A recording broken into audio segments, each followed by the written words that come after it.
Moi! Mä ajattelin pitää tällaisen juttutuokion, koska mä haluan kertoa teille yhdestä ideasta, jota mä oon kehitellyt teitä varten. Mä huomaan, että mun ääni kuulostaa vieläkin kamalalta, koska mulla on todennäköisesti poskiontelut tulehdus, joten anteeksi tästä nenääänestä, koittakaa kestää. Niin kuin ehkä huomasitte, mulla oli tosi kiireinen talvi ja mä en ehtinyt tehdä kauheasti videoita. Mä kuitenkin aloitin pari viikkoa sitten uudessa työpaikassa, joten nyt mulla on enemmän aikaa mun omille projekteille, kuten tälle kanavalle.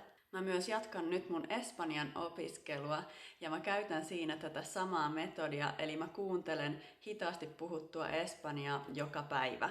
Eli lyhyesti sanottuna, yhtenä päivänä mä kuuntelen tekstien kanssa ja kirjoitan ylös kaikki sanat, joita mä en osaa.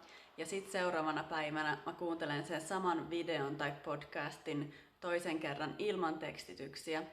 Ja sitten yleensä vielä kolmannen tai neljännen kerran. Ja mun täytyy sanoa, että vaikka mä en olekaan kauheasti opiskellut espanjaa aikaisemmin, niin mä ymmärrän sitä jo aika hyvin, koska mä puhun italiaa ja ranskaa, joka on siis samasta kieliperheestä. Suomen kielen oppiminen on siis myös sen takia haastavampaa, koska Suomella ei ole muita lähisukulaisia kuin eestin kieli, joten on ihan ymmärrettävää, että teidän täytyy käyttää enemmän aikaa yhden videon opiskeluun, ja sen takia mä teen näistä videoista tosi lyhyitä.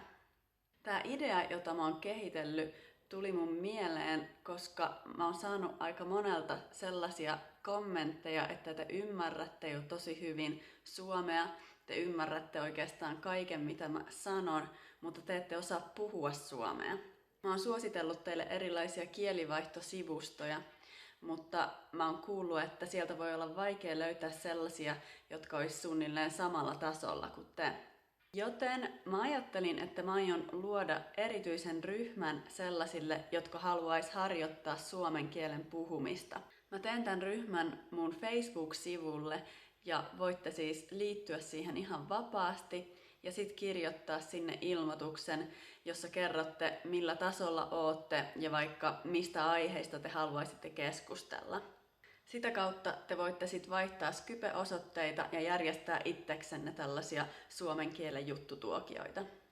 Mä en edes odota, että tää ihan aluksi olisi kauhean menestys. Ihmiset aina ujostelee tällaisissa asioissa.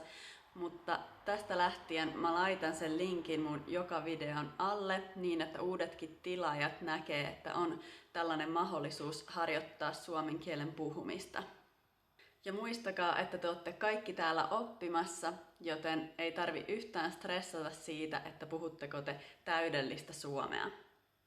Eli te löydätte tämän ryhmän mun Facebook-sivun ryhmät-osiosta ja mä laitan sen linkin tohon alas, niin pääsette helposti liittymään siihen.